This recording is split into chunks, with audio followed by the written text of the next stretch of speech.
Hello friends, welcome to SP home delight. ఈరోజు మన SP home డిలైట్లో ఎంతో టేస్టీగా ఉండే బంగాళదుంప మెంతికూర ఫ్రై అండి.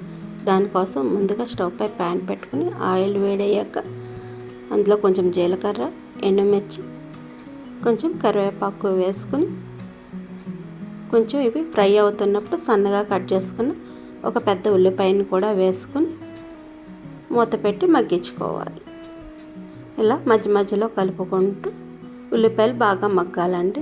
ఇప్పుడు బంగాళదుంపలను ఈ విధంగా ముక్కలుగా కట్ చేసుకుని అవి కూడా వేసుకుని మూత పెట్టి మగ్గించుకోండి. మీలో ఎవరైనా ఫస్ట్ టైం నా వీడియో కనుక చూస్తున్నట్లయితే నా ఛానల్ని సబ్స్క్రైబ్ చేసుకుని అలానే యాక్టివేట్ చేస్తే నేను ఏ వీడియో అప్లోడ్ చేసినా మీకు నోటిఫికేషన్ వస్తుంది. ఈ విధంగా మధ్య మధ్యలో కలుపుకుంటూ 80% వరకు కుక్ అవనివ్వాలండి. ఇప్పుడు ఒక 80% ఇవి కుక్ అయిన తర్వాత ముందుగా క్లీన్ చేసి పెట్టుకున్న మెంతికూరని వేసుకొని బాగా కలుపుకొని మూత పెట్టి మగ్గించుకోవాలి. ఇప్పుడు ఒక మిక్సీ జార్ తీసుకుని అందులో కొంచెం ఎండు కొబ్బరి ముక్కలు వేసి ఒకసారి గ్రైండ్ చేసుకోండి. ఇప్పుడు ఇందులో వేపిన శనగపప్పు, కొంచెం జీలకర్ర,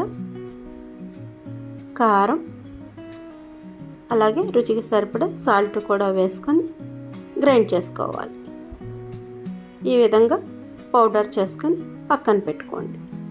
ఇప్పుడు బంగాళదుంప మెంతికూర బాగా మగ్గిపోయాయండి.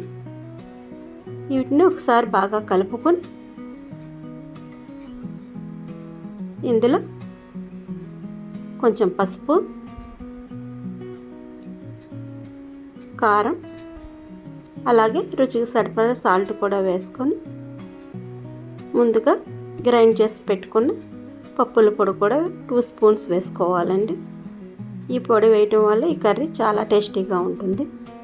ఒకసారి బాగా కలుపుకొని మరొకసారి మూత పెట్టి ఒక 2 నిమిషాల పాటు మగ్గించుకోండి. చూడండి, బాగా ఫ్రై అయిపోయిందండి. అంతేనండి, చూసారు కదా, ఎంతో టేస్టీగా ఉండే బంగాళదుంప మెంతికూర ఫ్రై రెడీ. ఇది రైస్, రోటీలోకి కూడా చాలా బాగుంటుంది. నా వీడియో కనుక మీకు నచ్చినట్లయితే మీ ఫ్రెండ్స్కి, ఫ్యామిలీ మెంబర్స్కి షేర్ చేయటం మర్చిపోకండి. Thank you for watching.